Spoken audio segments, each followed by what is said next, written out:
নমস্কার বন্ধুরা, রঞ্জন একাডেমিতে তোমাদের অনেক অনেক ওয়েলকাম। আমরা গতদিন গণিত এবং বাংলা বিষয়ের উপর কী ডেমো করতে দেওয়া হয়েছিল বিগত ইন্টারভিউগুলোতে, তো সেগুলো নিয়ে আলোচনা করেছিলাম। তো আজকে আমরা ইংরেজি বিষয় নিয়ে আলোচনা করব। ইংরেজি বিষয়ে কী ডেমো করতে দেওয়া হয়েছিল সেই ডেমোগুলো নিয়ে আজকে আমরা একটু আলোচনা করব। প্রথমেই দেখতে পাচ্ছ যে একটা খুব ভালো একটা টপিক, যেটা পার্ট অফ স্পিচ ইংলিশের, সেটা কিন্তু অনেকজনকে বলা হয়েছিল যে একটা সেন্টেন্স দিয়ে দেওয়া হয়েছিল, সেই সেন্টেন্সটা দেখে আপনি বাচ্চাদের কী করে পার্ট অফ স্পিচ এর ধারণা দেবেন। তো যাই হোক, এইরকম যদি বলে দেওয়া হয় তাহলে একটা নিজে থেকে সেন্টেন্স লিখে, বা যদি তারা বলে দেয় একটা সেন্টেন্স, তা আমি ধরে নিচ্ছি একটা সেন্টেন্স তারা বলে দিয়েছে, Rahim plays with a red ball. ঠিক আছে, তখন কিন্তু আমাদের বাচ্চাদের এইভাবে ধারণাটা দিতে হবে যে এখানে রহিমটা কি নাম, তাহলে নাম হলো নাউন, তাই না? আচ্ছা, তারপরে দেখো প্লেস মানে খেলা করা। খেলা করা কি কাজ? তো যখন কাজ বোঝায় তখন হয় ভার্ব। ঠিক আছে। আচ্ছা, তারপরে দেখো রেড, এখানে রেড বল লেখা আছে, তাই না? তো রেড, যখনই কোনো কিছু আমরা যখন দেখি যে নাউন সম্পর্কে যখন কিছু দোষ গুণ বোঝাচ্ছে, তখন সেটা হয়ে যায় ইংরেজি ভাষায়, ইংরেজি গ্রামারের ভাষায় অ্যাডজেক্টিভ। ঠিক আছে। আর এখানে দেখো উইথ লেখাটা আছে, যে উইথ কি করে? সম্পর্ক বোঝায়। ঠিক আছে, নাউনের সাথে সম্পর্ক বোঝায়, তখন এটা হয়ে যায় প্রিপোজিশন। ঠিক আছে। আর এইভাবে কিন্তু আমরা পার্ট অফ স্পিচের ধারণা দিতে পারি। এবার যদি বলে দেওয়া হয় নাউন, শুধু নাউন সম্পর্কে দিন, যদি ভার্ব বা অ্যাডজেক্টিভ বা প্রিপোজিশন সম্পর্কে দিন, তখনও কিন্তু আমরা এভাবে উদাহরণ দিয়েই শুরু করব। কারণ বাচ্চাদের প্রথমে উদাহরণ দিলে তারা বুঝতে সমর্থ হবে। তারপরে একটা যেটা খুব বেশি দেওয়া হয়েছিল অনেকজনকে, টেন্স, যে টেন্স কী করে আপনি বাচ্চাদের বোঝাবেন।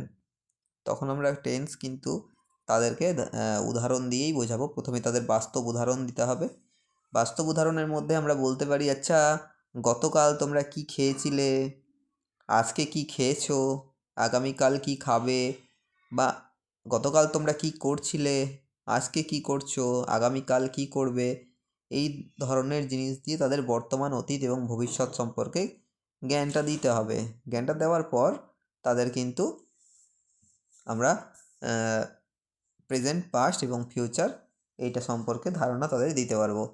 তো যাই হোক, তারপরে কিন্তু একটা খুব ভালো একটা টপিক দেওয়া হয়েছিল, জেন্ডার। তো জেন্ডার সম্পর্কে যখন বলে দেওয়া হয়েছিল, তখন কিন্তু আমাদেরকে জেন্ডারের ভাগগুলো সম্পর্কে জানাতে হবে বাস্তব উদাহরণ দিয়ে। আচ্ছা, তোমরা এক ধারে বসে আছো কারা? ছেলেরা। আর এক ধারে কারা বসে আছো? মেয়েরা, তাই না? তাহলে আমাদের মধ্যে দেখো এখানে ছেলে মেয়ে দুজনই রয়েছে, তাই তো? তাহলে দেখো ছেলেরা হচ্ছে কোন জেন্ডার? আর ছেলেরা হচ্ছে, বাংলায় বলে পুংলিঙ্গ, আর ইংরেজিতে বলা হয় তাকে ম্যাসকুলাইন, তাই না? আর মেয়েদেরকে বলা হয় স্ত্রীলিঙ্গ, বা ইংরেজিতে বলে ফেমিনাইন, তাই না? আচ্ছা, এছাড়াও জানো কমন জেন্ডার বলে একটা জেন্ডার হয়, উদাহরণ আগে দিয়ে দিতে হবে। আচ্ছা, ধরো তো আমরা যদি বলি শিক্ষক, তো শিক্ষক তো টিচার তো দুই ধরনেরই হতে পারে, স্ত্রী এবং পুরুষ, তাই না? বেবি মানে তো ছেলে মেয়ে দুজনই হতে পারে, তাই তো? এইভাবে কিন্তু তাদের উদাহরণ দিয়ে আমরা এটা পড়াতে পারি। নিউটার জেন্ডারের ধারণাও কিন্তু এভাবে দিতে পারি। তারপরে আর একটা যেটা বলা হয়েছিল সেটা হলো আর্টিকেল। তো আর্টিকেলের সম্পর্কে যখন আমরা ধারণা দিতে যাব, তো তখন তাদের পূর্ব জ্ঞান আমরা যাচাই করতে পারবো। যাচাই করে তাদের ভাওয়েল, কনসোনেন্ট এবং সেমি ভাওয়েল সম্পর্কে ধারণা দিয়ে তারপরে আমরা কিন্তু আর্টিকেলের ধারণা দিতে পারবো। তো এইভাবে আমরা কিন্তু আর্টিকেলের ধারণা দেব। তারপর ভাওয়েলের আগে অ্যান, এবং কনসোনেন্টের আগে এ এবং দি এর ব্যবহার আমরা শেখাতে পারবো। ঠিক আছে। তো এই ছিল আজকের ইংরেজির এই কটা টপিকের উপর খুব বেশি জোর দেওয়া হয়েছিল। তো এই কটা টপিক প্রত্যেককেই বলবো, এই কটা টপিকের উপর ডেমো কিন্তু প্রত্যেকেই রেডি করে রাখবে, কারণ ওরা কিন্তু ইংরেজি থেকে এই ধরনের জিনিসগুলোর উপরই বেশি ডেমো দিতে বলছে। তো এই জিনিসগুলো অবশ্যই রেডি করে রাখলে আমার মনে হয় প্রত্যেকেরই ভালো হবে। আর প্রত্যেকেই নিজের মতো প্রিপারেশনটা চালিয়ে যাও, আশা করি প্রত্যেকেরই স্বপ্ন পূরণ হবে, আর প্রত্যেকে আমরা নিজেদের স্কুলে যেতে পারবো। তো যাই হোক, আজকের ভিডিওটা এখানেই শেষ করছি। আশা করছি যে পরবর্তী ভিডিও নিয়ে খুব তাড়াতাড়ি আসবো।